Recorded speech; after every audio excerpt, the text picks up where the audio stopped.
fear, I'm standing right here, eyes peer with my mind clear, never look rear, only up, never down, off the ground till I'm found, hear the sound, listen to me now, as the beat pounds, every ounce of... Hello kila Danner Macasiano at Arosak TV. Salamat sa inyong suporta mga kaprakti. Pwede nga bang pagsabayin ang pagpapalaki ng muscle habang nagtutunaw ng taba? Kumbaga, sabay mong gagawin ang pagpapalaki ng muscle at pagtunaw ng iyong bilbil. Ang sagot? Pwede mga kaprakti. Ito ay tinatawag na body recomposition o body recomp. Yun nga lang, medyo mahirap gawin ito. Una, kapag masyado kang busy sa trabaho mo o sa pag-aaral kaya o sa negosyo. Pangalawa, kung kapos ka sa budget. At pangatlo, kung wala kang tiyaga. Pero kung ang tatlong yan ay check para sa'yo, aba, congrats, dahil madali na lang sa'yo ang body recomp. Teka, sino-sino nga ba ang pwedeng gumawa ng body recomposition? Sila yung mataas ang body fat percentage sa katawan. Ibig sabihin, mga matabang tao. Kung ikaw ay payat, nako iho, huwag mong gagawin ito. Bulking muna ang gawin mo. Pinapayuhan ko yung mga baguhan dyan na huwag nyo munang gawin ang body recomposition. Pwede na lang kung meron kayong coach. Ang body recomposition ay medyo matagal ang proseso nito. Pero syempre, depende pa rin ito sa inyong genetics. Sa isang ordinaryong tao, nasa 3 hanggang 4 na buwan bago mo makita ang unti-unting pagbabago sa iyong katawan. Kaya kailangan mo talaga ng tiyaga dito. Mahalaga na dapat nililista mo lahat ng mga kakainin at iinumin mo kada araw. Upang sa bawat linggo na lilipas, dito mo malalaman kung magbabawas ka ba o magdadagdag sa mga calories na ipapasok mo sa iyong katawan. Ang mahalaga dito ay yung protein intake mo. I-multiply mo ang iyong bigat in kilograms sa 2 grams na protein.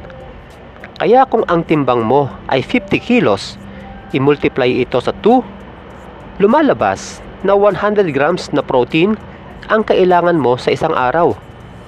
Kaano ba karami yung 100 grams na protein? Ang 100 grams na nilagang chicken breast, walang balat at buto, ay nagtataglay ng 30 grams na protein. Ibig sabihin, kailangan mo ng mga 350 grams na nilagang chicken breast sa isang araw at hahatiin mo ito ng pantay-pantay sa bawat meal mo. Paano kung kulang sa protein? Maaaring maapektuhan ang paglaki ng muscle. Paano naman kung sobra sa protein? Walang epekto sa muscle, pero pagkain pa rin yan. Baka maapektuhan naman yung pagtutunaw mo ng taba dahil sa dagdag na calories mula sa sobrang protein. Kailangan bang timbangin ang bawat pagkain na iyong kakainin para malaman kung gaano karaming protein, carbs, fats at calories? Pwede naman. Pero para sa akin, mahirap gawin yan, lalo na kapag marami kang ginagawa o abala ka sa ibang bagay. Based on my experience, at ito rin ang itinuturo ko sa mga kliyente ko, ay mas madaling gawin ang trial and error at mas practical ito kesa sa pagtimbang pa ng mga kakainin mo. Ang tinitimbang ko lang talaga ay ang protein at bawat protein foods ay magkakaiba sila ng calories. Ganito ang gawin nyo. Gumawa na kayo ng menu para sa buong linggo. Halimbawa, sa Lunes ay nilagang baka, sa Martes ay adobong manok, sa Miyerkules ay sinigang na isda, and so on. At kung walang timbangan, i-search sa Google ang bawat pagkain. Mga sangkap nito, dami ng kanin, fats, at iba pa, kung gaano karaming calories ang mga ito. After 1 week, tignan ang sarili sa salamin o mag-selfie ng front, side, at back pose upang i-check kung may nagbago ba sa katawan nyo. Kung sa tingin nyo ay walang nagbago, dagdagan pa ng konti ang carbs at fats. Kung may nagbago ng konti sa muscle at walang nagbago sa fats mo, bawasan ng konti ang carbs at fats hanggang sa makuha nyo yung perfect formula ng inyong katawan at tuloy-tuloy na yan tungo sa body recomposition. Pagdating sa workout, wala kayong babaguhin dito. Ibig sabihin, hindi nyo kailangang habaan ng oras nyo sa gym. As in, wala kang babaguhin sa dati mong program. Subalit, kailangan mong mag-cardio exercise 3 hanggang 4 na beses kada linggo ng 20 to 30 minutes low hanggang medium intensity exercise gaya ng walking or jogging. Ang cardio exercise ay maaari nyo rin gamiting pangsunog ng calories sa halip na magbawas ng kakainin. Halimbawa, hindi nababawasan yung taba mo sa katawan. Sa halip na magbawas ka ng kakainin, dagdagan mo na lang yung oras ng iyong cardio exercise upang makapagsunog ng extra calories.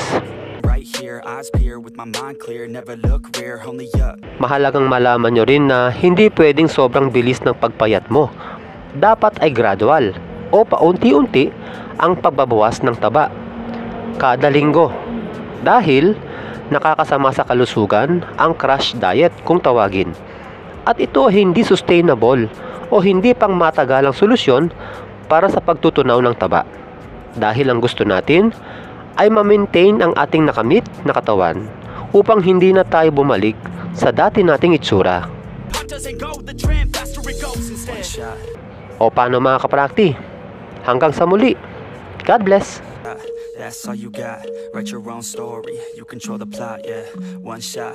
That's all you got. Could drop dead now of a fucking blood clot, yeah. One shot.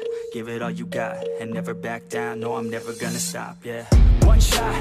That's all you got.